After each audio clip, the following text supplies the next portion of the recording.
après-midi, si vous me regardez, ça veut dire que vous êtes bel et bien connecté sur Bambotos TV. Je vais rendre grâce au Seigneur pour toi qui es connecté cet après-midi. Je vais bénir le Seigneur pour la faveur, l'opportunité qu'il t'accorde ce moment de nous regarder, car vous êtes connecté sur Bambotos TV et vous suivez Temps des Nations. Et comme nous le savions déjà, Temps des Nations, c'est cette émission qui est une émission religieuse parlant sur le résumé culturel pour l'interprétation du message de Jésus, ou le message royal. Ayant dit ceci, je voudrais d'abord tout simplement dire merci d'abord aux réalisateurs, ceux-là qui ont permis que ce programme se réalise, à tous ceux-là, les financiers, les chefs de chaîne, les techniciens qui nous permettent d'être vus cet après-midi. Beaucoup sont partis, beaucoup étaient avec nous ce matin, mais n'ont pas eu cette occasion d'être avec nous cet après-midi. Je vais aussi dire merci au Seigneur pour toi qui me regarde à la maison, peut-être au marché, peut-être dans un bureau. Je vais rendre grâce au Seigneur pour ta vie et pour ta maison. Ceci dit, nous allons partager un sujet très important cet après-midi. Le sujet est impliqué aujourd'hui, c'est le royaume des cieux et le royaume de Dieu, ou du moins le royaume de Dieu contre le royaume des cieux. Qu'est-ce que le royaume de Dieu? Qu'est-ce que le royaume des cieux? C'est le débat ou le sujet que nous allons essayer de développer cet après-midi. Reste bel et bien connecté, prends un papier, prends un stylo et tout ce que tu pourras noter, qui pourra te passer le cerveau, fais des recherches et ce que tu n'as pas pu comprendre, tu pourras lors de nos émissions nous envoyer des messages pour qu'on puisse vous orienter à ce sujet. Je vais aussi encore bénir le Seigneur pour les dirigeants de la ville, le gouverneur, les autorités qui veillent en ce moment pour la sécurité de notre nation et de notre territoire. Je vais comme ça donner d'abord le premier verset que nous allons aborder, c'est le chapitre 1 de Genèse. Et dans ce chapitre 1, il est dit, au commencement, Dieu créa le ciel et la terre. Si nous voulons d'abord aborder le ciel et la terre, nous devions d'abord nous poser la question à savoir, Dieu était où au commencement avant de créer le ciel et la terre? Dieu était où au commencement? Parce que si nous ne maîtrisons pas où Dieu était au commencement avant de créer, nous n'allons pas savoir comment faire la différence entre les cieux et entre le royaume des cieux et le royaume de Dieu. Parce que Dieu déjà se positionne d'abord dans une autre position ou est d'abord dans un autre niveau pour créer les cieux et la terre. Ça veut dire que avant la Genèse, il y avait d'autres choses que Dieu avait créées. Il y avait déjà d'autres créations que Dieu avait déjà fait dans les mondes célestes ou dans les mondes supérieurs. Que les gens doivent d'abord comprendre. Parce que si nous ne comprenons pas que avant la Genèse, il y avait d'abord eu d'autres créations, avant que Dieu ne crée les cieux et la terre, nous allons faire beaucoup d'erreurs. Or, je vais d'abord commencer par aborder le royaume de Dieu. Qu'est-ce que le royaume de Dieu? Le royaume de Dieu est l'atmosphère dans laquelle Dieu siège avec les Elohim. Ça veut dire que le royaume des cieux, le royaume de Dieu, concerne quoi en réalité? Ou ça contient quoi en réalité? Le royaume de Dieu contient les chérubins, les séraphins, les 4 êtres, parce que vous allez voir que même quand on parle dans l'Apocalypse, les 4 êtres vivants qui sont devant le trône de Dieu, ça montre tout simplement qu'ils viennent d'ailleurs avant d'être là-bas devant le trône. L'atmosphère que nous voyons depuis la Genèse jusqu'à Apocalypse, qu'on nous parle d'en haut ou dans l'au-delà, c'est le royaume des cieux. Ça n'a rien à faire avec le royaume de Dieu. Or, nous allons voir le discours de Jésus devant Pilate lorsqu'il va dire à Pilate que mon royaume n'est pas de ce monde, car si mon royaume était de ce monde, je demanderai à mes serviteurs et ils vont intervenir. C'est pourquoi dans un autre programme, j'ai dit, les pasteurs ne sont pas serviteurs de Dieu. Il faut faire la différence. Mais nous sommes serviteurs de Jésus-Christ. Pourquoi nous sommes serviteurs de Jésus-Christ? C'est parce que nous avons reçu l'apostolat.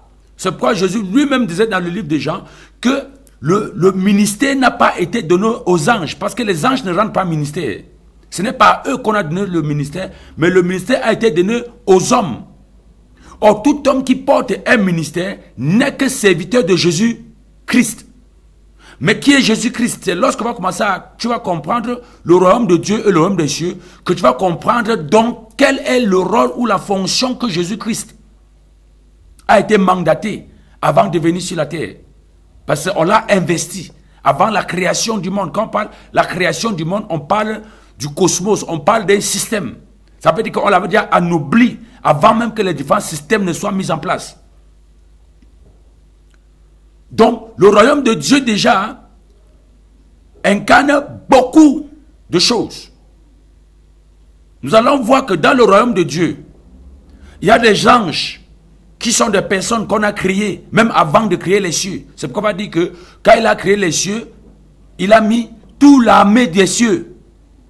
Ces armées venaient de quelque part avant d'être mis là-bas. On ne les a pas créées à l'intérieur, on les a créées ailleurs avant de les mettre là-bas. C'est pas lorsque vous avez interrogé le livre comme Proverbe 8, à partir du verset 22, il dit: je fus enfanté avant même le premier atome. Avant que les sphères ne soient créées, avant que tout ne soit mis en place, j'existais déjà. Or, qui parle déjà, on va le parler, on va dire que celui qui parle, beaucoup vont dire que c'est le Christ, mais on va dire que ce n'est pas le Christ parce que si on peut utiliser les termes philosophiques, on va appeler ça c'est l'énergie primordiale. Ça veut dire que c'est lui. C'est lui, c'est celui qui crée, qui est en train de s'exprimer. Il s'exprime pourquoi? Parce que c'est une sagesse divine qu'il investit les connaissances de la compréhension à Salomon. Pour que Salomon, en le plaçant terre à terre ou de manière symbolique, permette aux hommes de Dieu, permette aux lecteurs de chercher à comprendre exactement qu'est-ce qui s'est passé avant notre ère ou avant nos civilisations qui sont venues successivement. Maintenant, je vais revenir sur ce que j'ai dit d'abord. Le royaume de Dieu est souvent défini comme l'état dans lequel Dieu règne dans le cœur des hommes. Écoute bien ceci. Parce que Dieu est dans le cœur de tout être humain. Je redis ceci. Dieu est dans le cœur de tout être humain. C'est lui qui fait vivre ton existence dans le corps terrestre. Je dis bien, c'est Dieu qui fait vivre ton existence dans le corps humain. Si tu te lèves le matin, c'est lui. Si tu sors pour aller au travail, c'est lui. Tout ce que tu fais dans la vie, c'est lui. Mais en réalité, il s'est métastasé dans le corps de tout être humain, même dans les animaux. Mais avant d'arriver dans le règne végétal et dans le règne animal, nous devons d'abord comprendre exactement où se cache-t-il en réalité. Dans l'homme, il se cache. Il se fait la demeure dans l'homme. Que ce soit tu sois païen, tu sois chrétien, il est déjà en toi. Le problème, c'est que tu ne le connais pas encore. Et le rôle du message christique ou le rôle du message royal, c'est de permettre à tout un chacun de découvrir là où il réside en toi. Et lorsque tu vas découvrir là où il réside en toi, tu vas donc comprendre le rôle pourquoi Jésus pouvait rencontrer Nicodème. Parce que tout tourne autour du discours de Nicodème avec Jésus. Il dit à Nicodème, il faut que tu naisses de nouveau. Nicodème lui dit, comment un homme qui est déjà vieux peut faire pour naître de nouveau?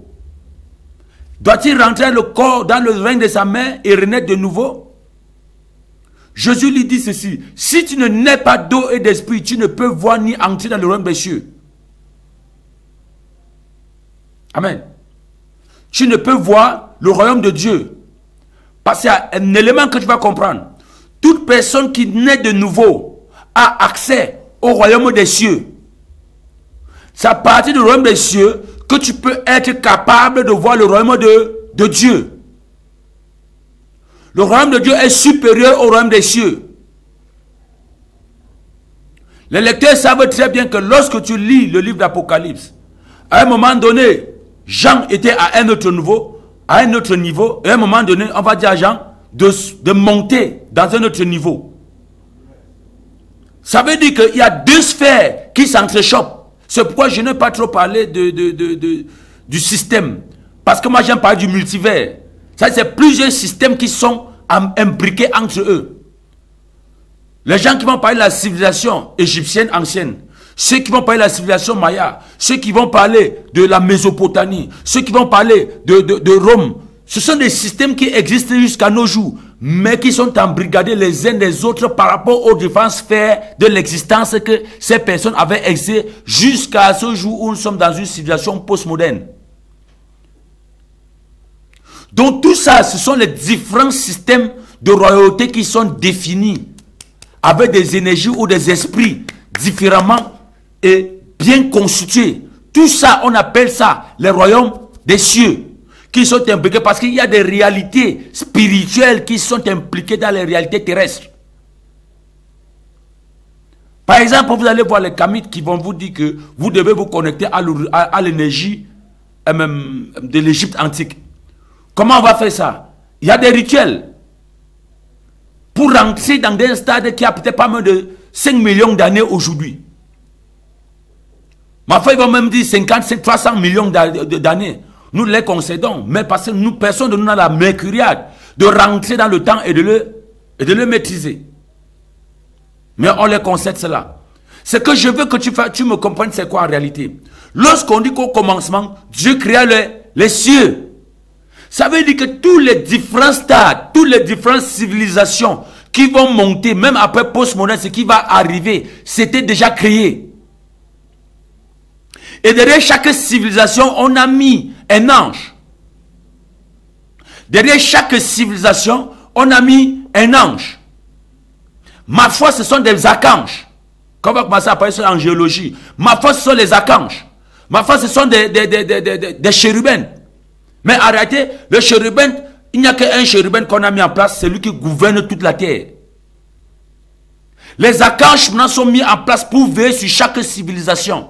Par exemple, on va dire que l'archange Michael, selon la cosmologie ou la cosmogénèse juive, c'était lui qui était, comme on peut dire, selon le clivage religieux, on va dire, c'était lui qui était le saint patron, le patronat de l'égrégore d'Israël. C'est pourquoi on va parler, archange Michael ne parle que pour Israël.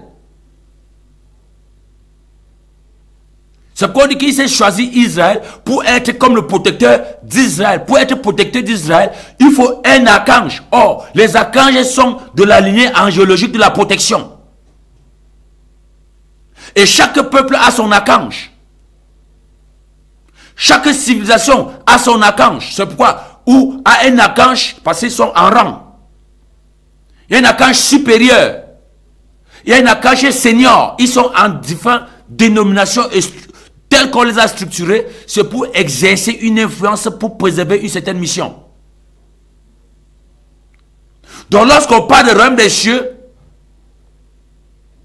c'est là où les archanges là viennent influencer leur autorité.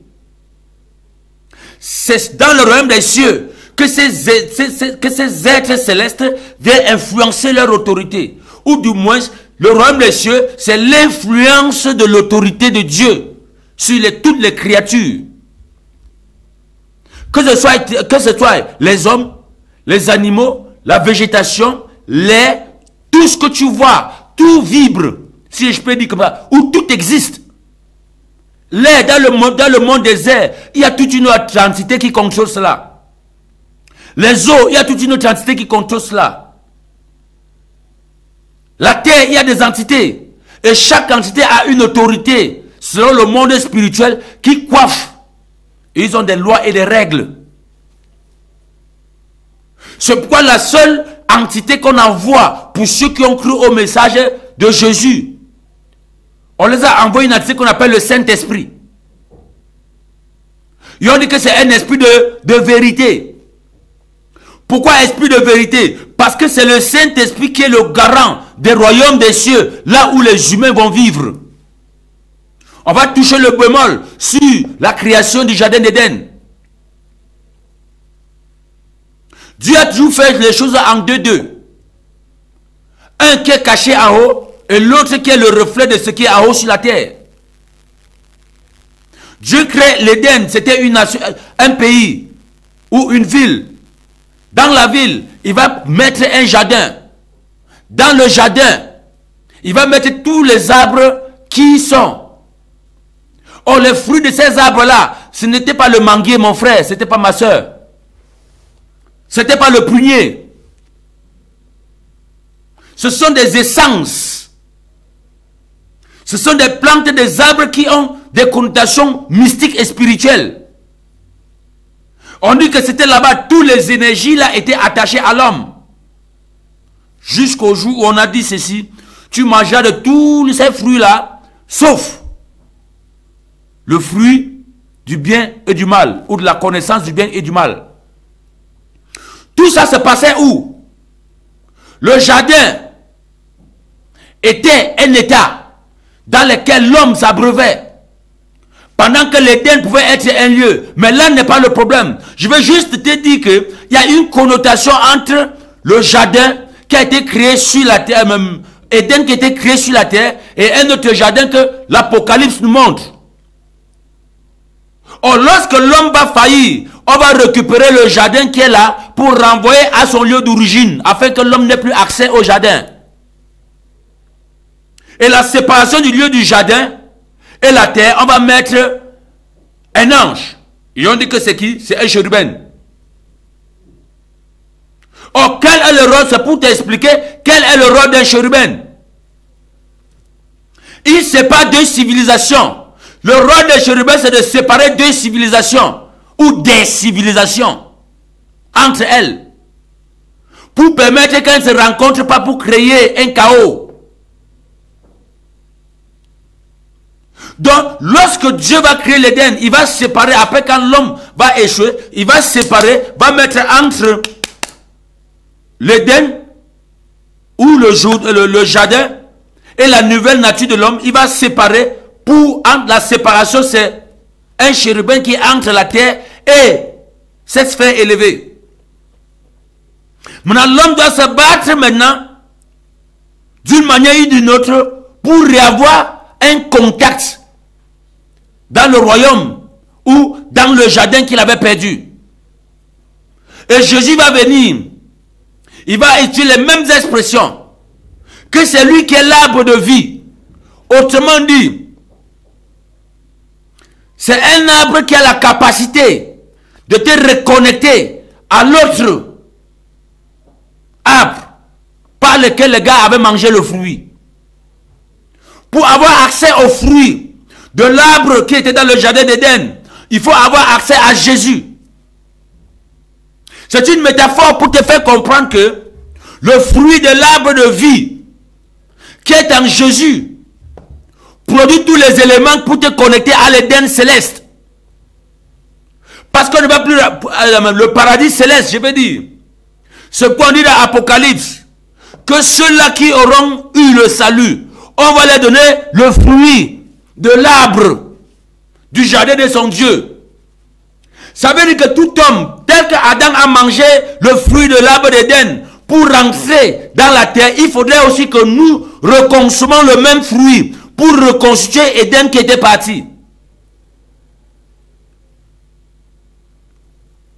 J'espère que je vais me faire comprendre. Je dis ceci. Toute personne qui a cru aura encore besoin de manger un autre fruit. C'est ce qu'on dit dans l'Apocalypse. Et c'est le fruit là que nous mangeons maintenant qui va permettre que nous entrions dans le jardin de Dieu. Or, le jardin de Dieu là n'est rien d'autre que le jardin que Adam avait quitté. En hébreu, on parle de Ikabod. Quand la gloire de Dieu est partie, c'est parti avec le jardin. Mais Éden est resté. Et on vous dit qu'on a ramené Adam à l'orient du jardin. Mais entre l'orient du jardin où il était et l'environnement où il y avait le jardin, on a mis un chérubin. Pour permettre qu'il ne puisse pas retourner. Ça veut dire qu'il va chercher d'autres méthodes pour retourner. Autrement dit, le jardin d'Éden, où Éden et son jardin, était le point de contact entre l'homme et Dieu.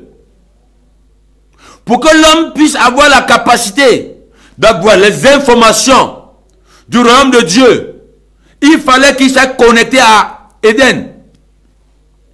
Et particulièrement, il y avait une position spécifique dans le jardin. On dit que la voix de Dieu venait dans le jardin. Et c'est dans le jardin que Adam pouvait avoir la capacité d'écouter Dieu. Nous allons quelque part et nous allons commencer à comprendre comment fonctionnent les forêts sacrées dans un royaume. Parce que nous sortons du système de Dieu, le royaume de Dieu, pour t'expliquer comment le royaume des cieux fonctionne. Il n'y a aucun royaume qui fonctionne sans forteresse. Tous les royaumes fonctionnent avec forteresse.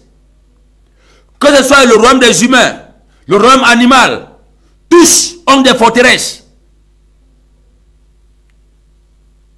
Donc lorsque le jardin était créé, c'était la forteresse par laquelle Adam étant à Éden pouvait avoir l'instruction de Dieu. C'est pourquoi on dit que lorsqu'il a mangé le fruit, la voix est venue, il a dit j'ai écouté ta voix. Pourquoi la voix ne l'a pas trouvé à Éden dans la ville, mais ça l'a trouvé dans la forêt? Il a dit j'avais écouté ta voix, mais j'ai eu peur parce que j'étais nu. Dieu lui dit, qui t'a dit que tu es nu? Est-ce que tu as mangé le fruit de l'arbre? Il a dit, la femme que tu as mis auprès de moi, c'est elle qui m'a donné le fruit. Et j'en ai mangé. On va dire maintenant, comme tu as écouté la voix de la femme, voilà, on va mettre l'inimitié. On a fait tout ce que tu connais. Mais le problème, c'est qu'en réalité, on a ramené le jardin à sa position initiale. La distance entre le jardin et le lieu où Adam était, on a mis un chérubin, c'est l'espace qu'occupe un chérubin.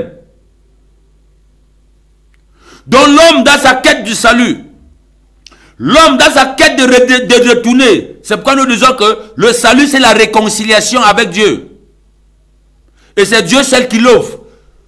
Peu importe les efforts que nous avons faits, de génération en génération nous avons fait des efforts, mais le chemin était fermé.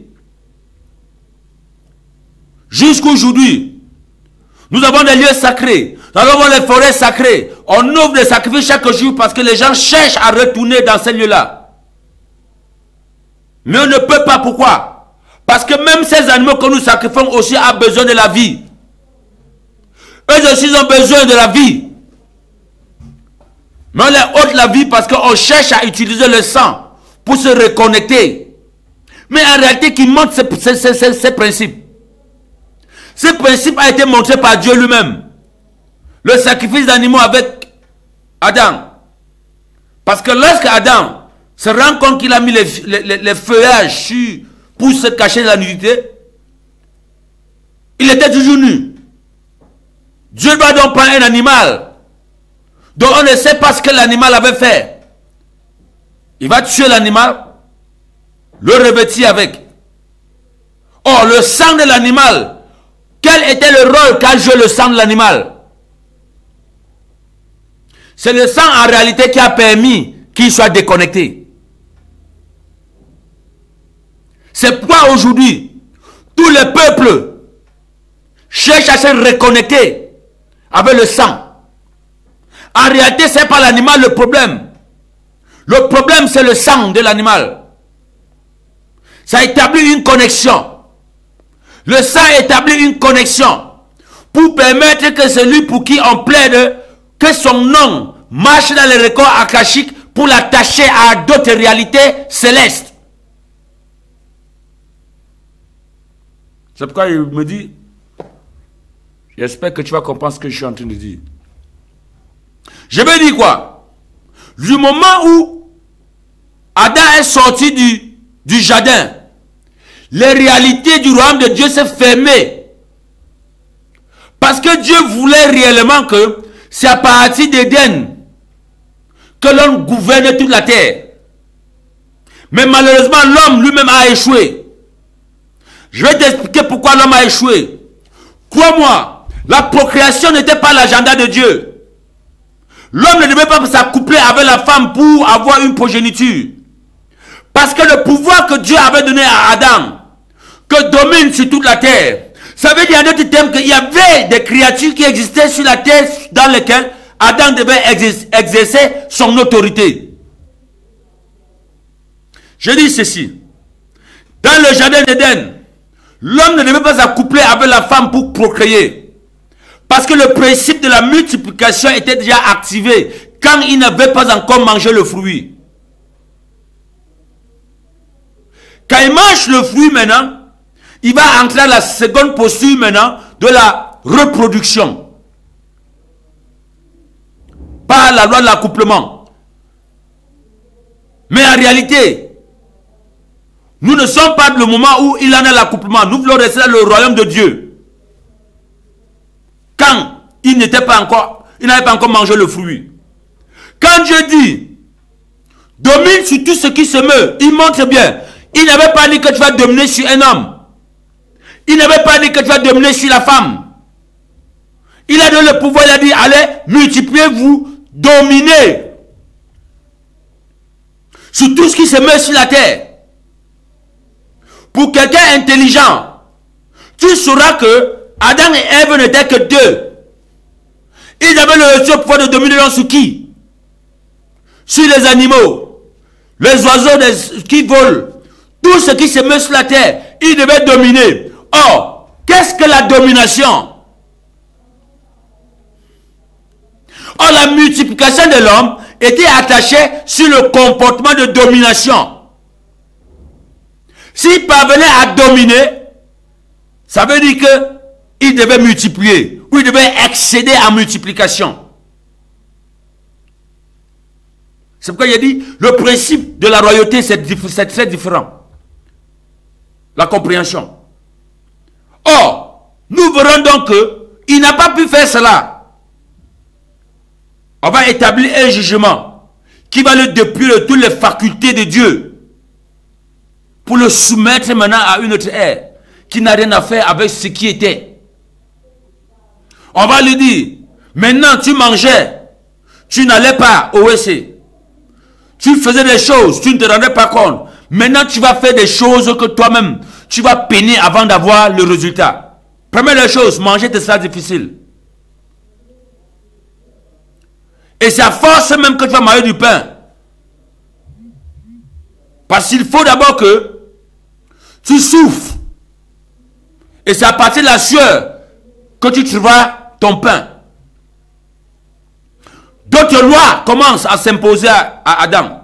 Pourtant, au départ, ce n'était pas ça. Regarde donc comment le royaume des cieux commence à s'ouvrir maintenant aux humains. Quand il est déchu du royaume de Dieu. Parce que là-bas, Adam n'avait aucune connaissance des anges. C'est dans un travail fort qu'on découvre que c'est un chérubin qu'on avait placé là-bas. Mais en réalité, quand il était dans le jardin d'Éden, il a été dit qu'il ne savait rien de ce qui se passait. Bien qu'étant nu dès le commencement, il ne savait pas qu'il était nu. Il avait un pouvoir qu'il ne maîtrisait pas. Il avait un pouvoir qu'il ne contrôlait pas. Parce que tout ça, c'est un problème énergétique, de puissance et d'esprit. C'est pourquoi lorsque Jésus vient pour reconstruire l'homme au royaume des cieux, pour qu'il ait accès au royaume de Dieu, il dit qu'on donnera à celui qui a, et à celui qui n'a pas, on va retirer. Si tu as compris ce que j'ai dit dans le jardin, qu'est-ce qu'on va donner à un homme et qu'est-ce qu'on va récupérer à un homme? Parce que dans notre prédication journalière, on a souvent coutume de dire, oh donne, si tu donnes, il vous sera donné. On mesurera à celui ceci, la coudée et tout, et tout, et tout, et tout. Mais les gens voient plutôt le matériel. La Bible n'a rien à faire avec le matériel. Donnez, il vous sera donné. Ce n'est pas l'argent qu'il s'agit.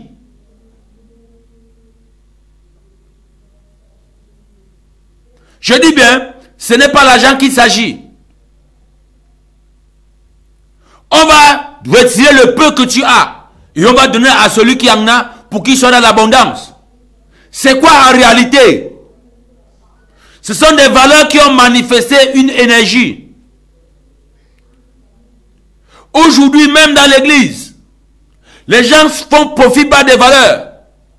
Tout n'est que sur le matériel. Tout n'est que sur la prospérité. On a tout changé. Mais en réalité, ce sont les valeurs spirituelles que Dieu attend de vous. Ce sont les valeurs spirituelles qui te permettront d'avoir accès au royaume de Dieu. Oh, qu'est-ce que le royaume des cieux maintenant? Comme je l'ai dit tantôt, c'est l'ensemble des sous-valeurs qui sont métastasées après la chute d'Adam. On va voir lors des tables de peuple. Les nations sont développées. Chacun a mis en place les us et coutumes. Une langue, une armoirie, des arcanes. Chacun a eu pour sa part. Mais l'énergie qui est dans chacun de ces royaumes-là, on dit que c'est l'énergie là qui est le royaume des cieux.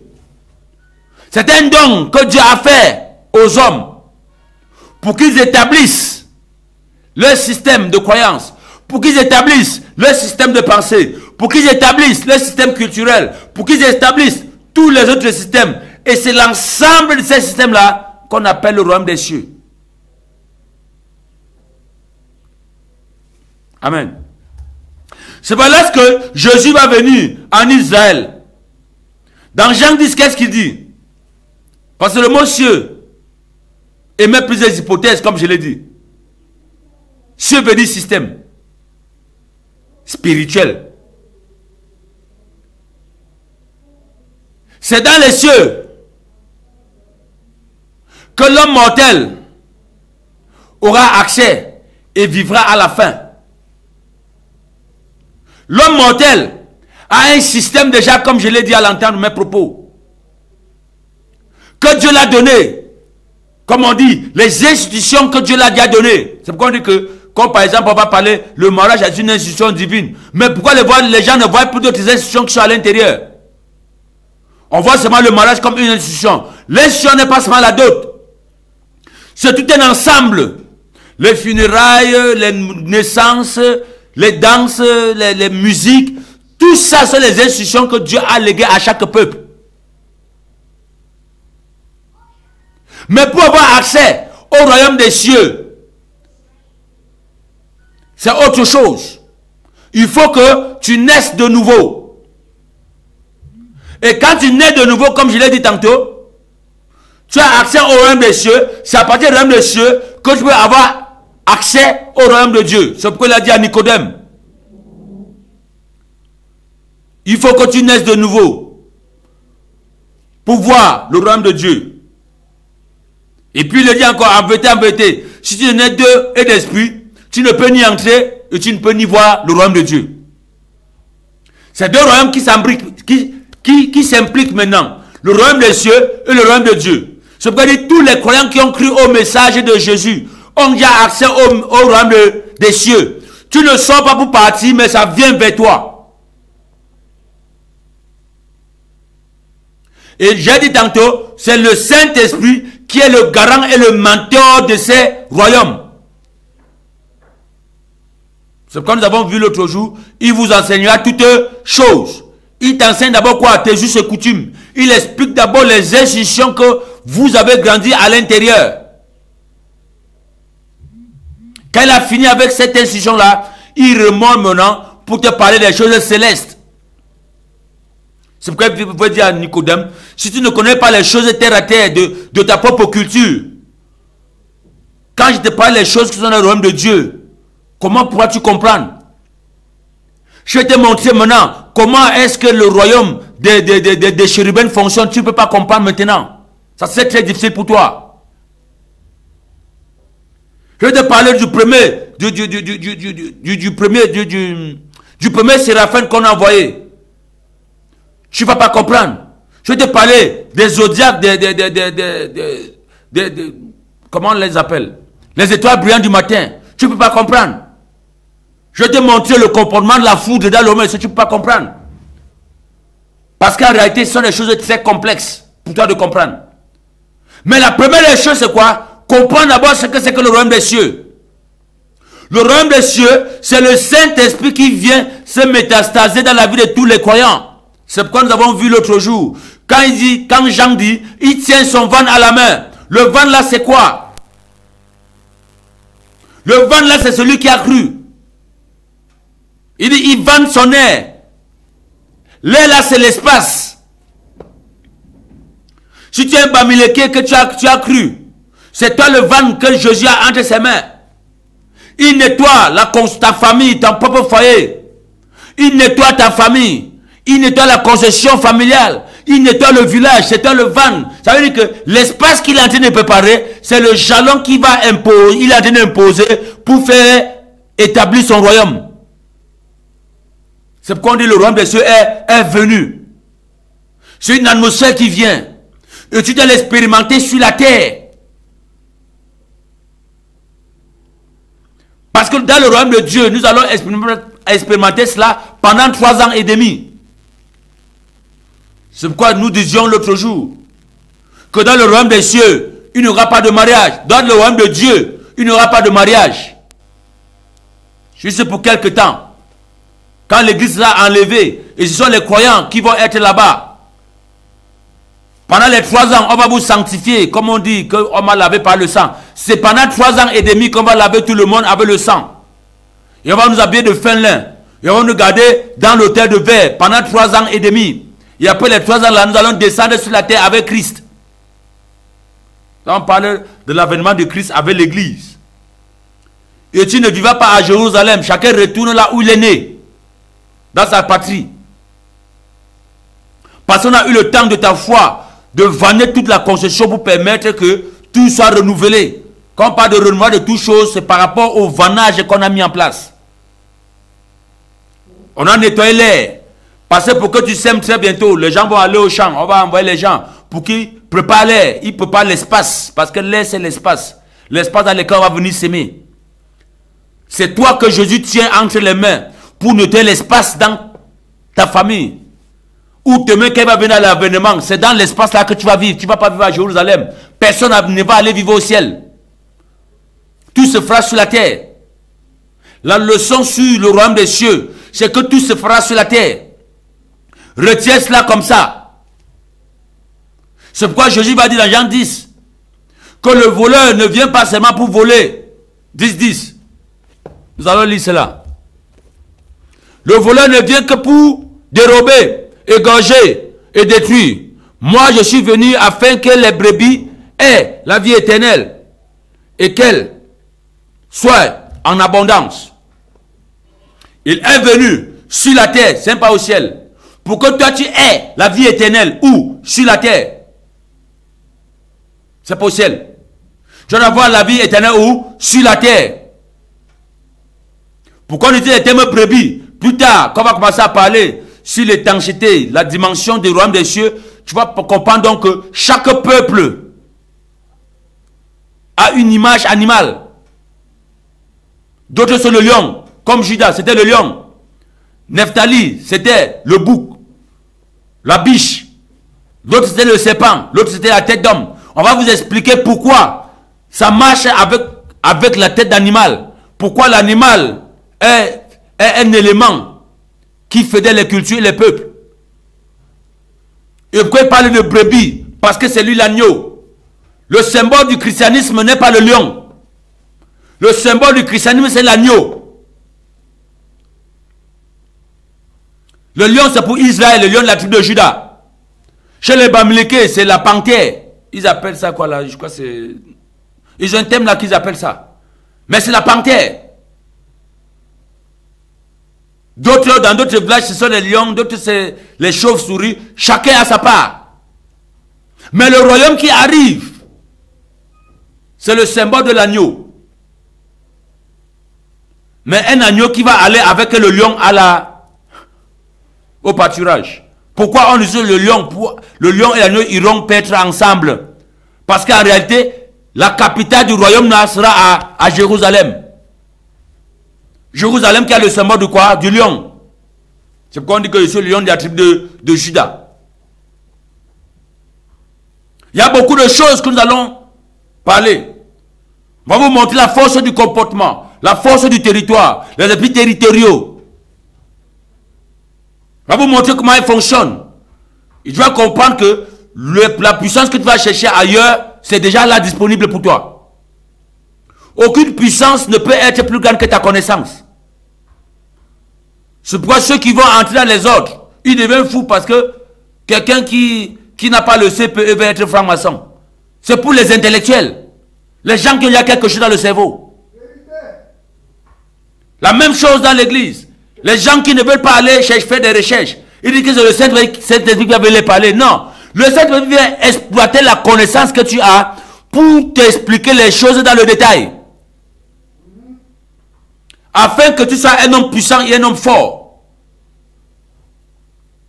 C'est pourquoi il va dire, ma prière pour vous, c'est que vous connaissiez le royaume, et le royaume, la vie éternelle, c'est qui te connaît, c'est toi, qui est le véritable Dieu. C'est la connaissance qui est la puissance. Tu ne connais pas, tu es perdu. On évaluera chaque croyant à la dimension de sa connaissance. Ce n'est pas les déclarations. Ce n'est pas les amen, amen émotionnels, non. C'est pourquoi c'est facile pour toi de faire un an à la fois, demain tu retrogrades. Parce que ton cerveau n'a rien. Crois-moi mon frère, le royaume des cieux est déjà là. Questionne là où tu sors.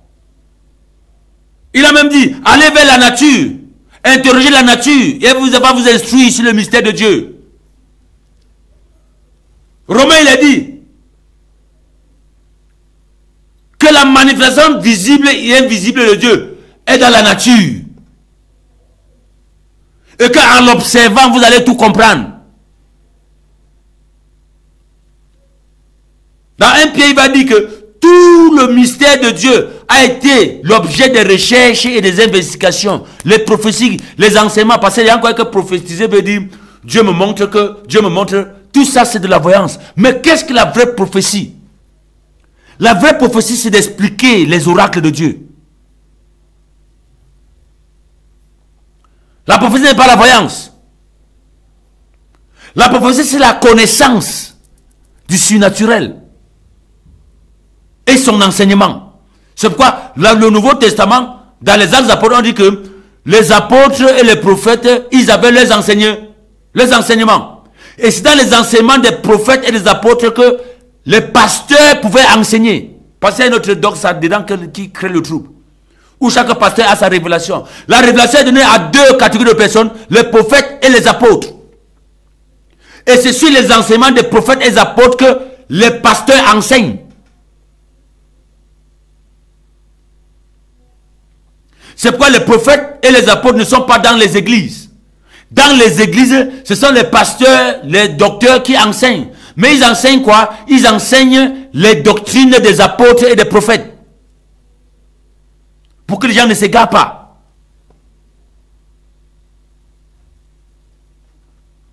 Je suis comme ça en train de te dire quelque chose. Crois au Seigneur Jésus. Fais des recherches pour affermir ta foi. Et tu découvriras la bonté infinie de Dieu. Tu verras que Dieu a tout fait pour que tu trouves l'épanouissement. Dieu a tout fait. Il t'a outillé de telle sorte que si tu pouvais savoir un seul pourcent de pourcentage de force que Dieu a mis en toi, tu ne serais pas dans la confusion. Dieu a tout prévu pour toi. Pourquoi? Je vais t'expliquer. Avant de résumer cette séance de ce soir, de cet après-midi, je vais t'expliquer quelque chose. Lorsque nous parlons du royaume des cieux, il y a un élément qui gouverne le royaume des cieux, c'est ce qu'on appelle les Elohim. On aime chanter ça dans les cantiques. Elohim, tu es mon Dieu. Elohim, c'est le pluriel. Elohim ne peut pas être ton Dieu. Pourquoi? Parce que c'est l'ensemble des autres divinités. C'est pas dans le tétragramme de Elohim, il y a le L. L, qui veut dire l'énergie principale. Elohim qui veut dire Dieu. Dieu qui veut dire divinité au pluriel. Donc quand elle se fusionne avec Elohim, il produit plusieurs multitudes de vibrations.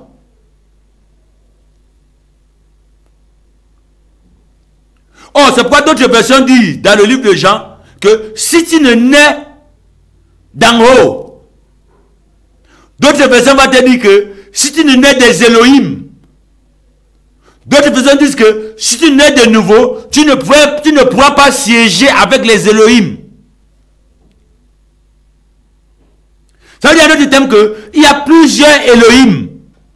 Il y a plusieurs divinités qui sont sous le contrôle d'une seule divinité. Or, les différentes divinités là, c'est eux qui sont sur les cieux. Et ils rendent leur rapport à celui qui contrôle dans le très haut. Et celui qui est dans le très haut là, c'est celui-là que Jésus a dit à Nicodème, nul ne l'a jamais vu. Il n'y a que lui seul qui le connaît. C'est pourquoi il dit, nul n'a vu Dieu. Et nul n'est monté là-bas, sauf celui qui est descendu. Or, celui qui est descendu vient d'où? Il vient dans plusieurs sphères. Il a traversé plusieurs sphères pour arriver sur la terre. C'est pourquoi lorsque David dit, dans le livre de Psaumes, mon Seigneur a dit à mon Seigneur, assieds-toi à ma droite afin que fasse tes ennemis tes marchepieds. Qui parlait là-bas? David pensait dans les psaumes que c'était lui. Mais pourtant, ce n'était pas David. C'est pourquoi Jésus vient dire aux pharisiens, si spirituellement averti, David lui-même a parlé de assieds-toi à ma droite afin qu'il fasse tes ennemis tes marchepieds. David qui était animé par le Saint-Esprit, lisez bien ce discours de Jésus aux pharisiens. Tu comprendras que à un moment donné, David pensait qu'il s'agissait de lui. Mais en réalité, il s'agissait de Jésus. Quand il dit assieds-toi à ma droite, il parlait de Jésus. Quand il a laissé le trône pour dire que assieds-toi à ma puissance, que l'esprit là sort de moi, assieds-toi à ma puissance pour que je descende faire le travail que mes ennemis n'ont pas pu faire. Ou que mes fils n'ont pas pu faire. C'est pourquoi j'ai dit c'est un discours très compliqué. Mais nous allons casser les choses petit à petit, tu vas comprendre. Donc les Elohim représentent les nations et les peuples. Derrière chaque peuple se cache un Elohim. C'est pourquoi c'est lui qui convoque les Elohim. Nous allons voir ça dans le livre de Daniel. Quand ils étaient soumis à Babylone, Daniel 9, Daniel 10, il dit que le prince de Perse, il était en Babylone, le prince de Perse, le roi de Perse, l'a résisté pendant 21 jours. Il est venu pour transmettre un message. Qui était cette divinité-là? Le mot résister, dans les mots araméens, veut dire que la négociation n'était pas concluante. Ça veut dire qu'il n'avait pas convaincu le prince de Perse. Et c'est pourquoi on a interpellé Michael, qui est celui qui représente l'ange de guerre d'Israël dans un territoire étranger. Toute royauté n'est que protocole. Gabriel ne peut pas descendre du ciel, venir sur la terre et violer les lois. Il devait respecter les lois. Le peuple sur qui devait donner le message qui était en Israël était déjà dans un autre territoire. Et là, nous avons donc le droit de questionner ce qu'on appelle l'idolâtrie. L'idolâtrie, c'est d'être bamléké et faire les us et coutumes d'ailleurs. C'est ça ce qu'on appelle l'idolâtrie. Ils étaient en Babylone.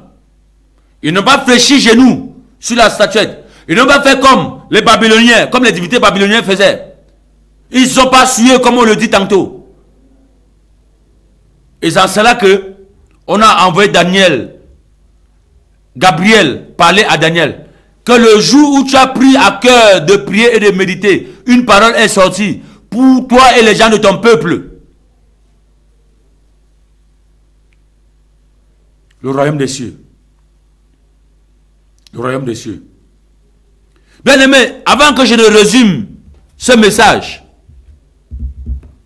Je veux que tu comprennes et tu mettes, si tu es déjà un croyant, que en tant que croyant, ce que tu vas comprendre, c'est que le royaume de Dieu, c'est là où Dieu lui-même siège. Et il gouverne les Elohim, les archanges, les chérubins et tous les armées du ciel sont gouvernés par lui. Dieu lui-même. Le royaume des cieux maintenant, c'est l'influence du Saint-Esprit sur tous les royaumes terrestres. Je dis bien, c'est l'influence du Saint-Esprit sur tous les royaumes terrestres. Or, ces royaumes-là ne peuvent pas être influencés si le Saint-Esprit n'habite pas dans le croyant.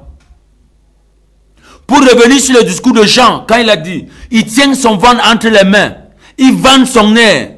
Le Saint-Esprit en toi, dans ta communauté, dans ton village, est en train de vanner l'espace sur lequel, demain, lorsque le royaume de Dieu va descendre sur terre, il va s'imposer. Donc c'est ce que je vais te faire comprendre. Et le royaume des cieux, en tant que croyant maintenant en toi, fait référence à la réalité spirituelle qui influence le royaume dont Christ t'a promis.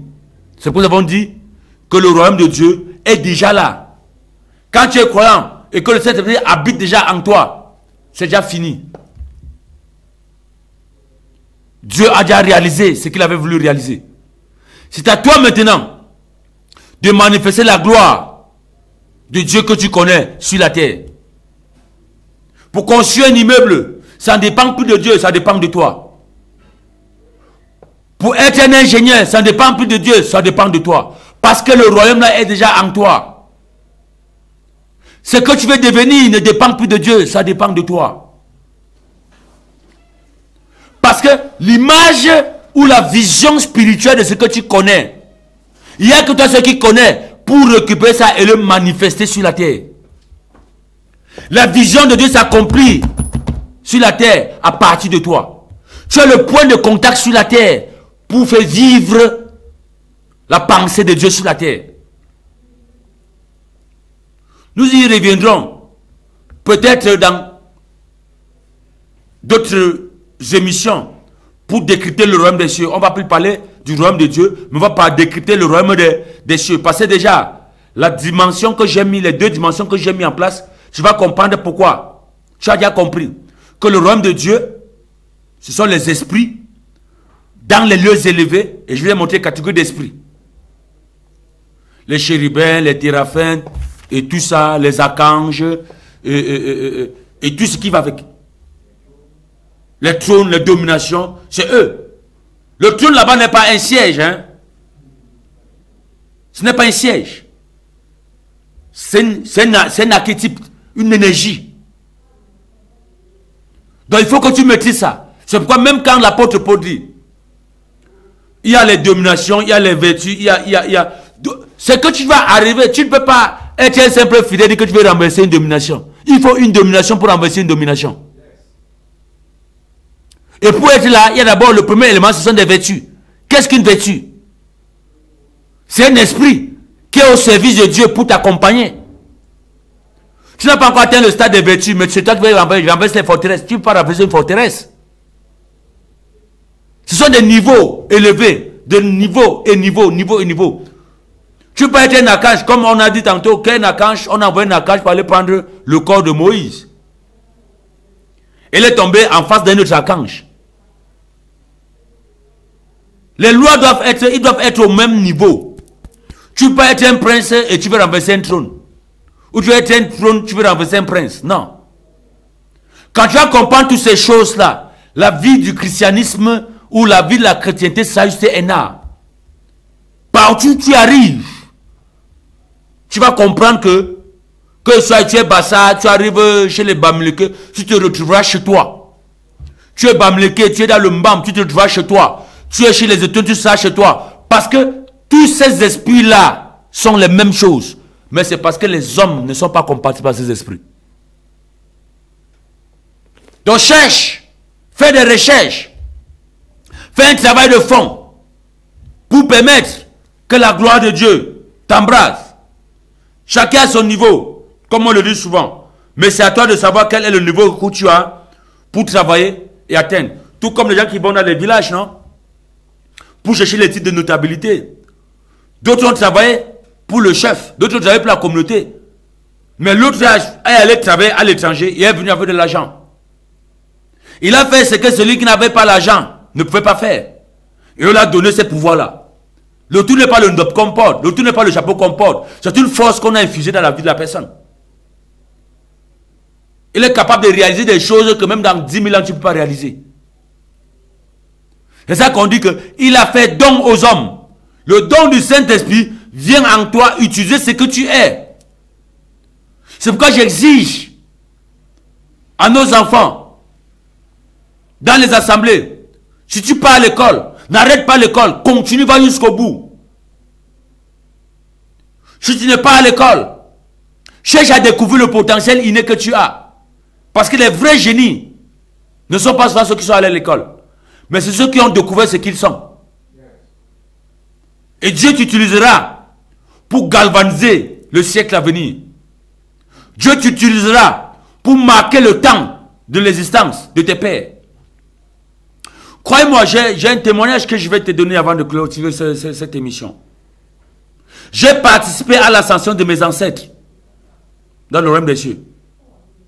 Des gens que dans le temps, quand on essaie de nous voir, on disait qu'ils sont morts, ils vont aller en enfer. C'est pourquoi quand quelqu'un me dit que il a vu telle personne en enfer, j'ai dit que c'est la folie.